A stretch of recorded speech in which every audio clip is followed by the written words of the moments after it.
Hello, in this video we'll be doing a fingerprint speed test between two different tablet models.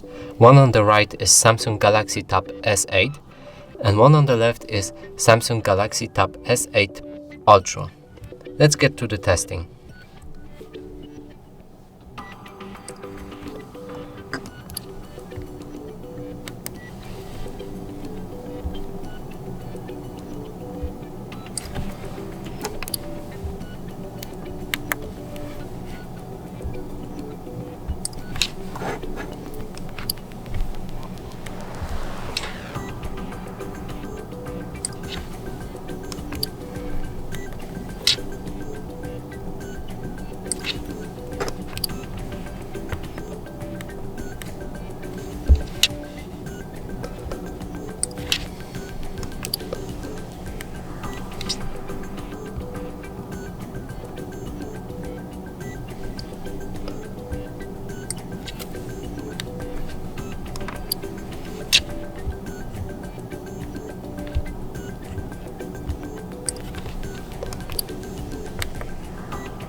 And that's it for this video. Hope you like it. Please consider subscribing to our channel.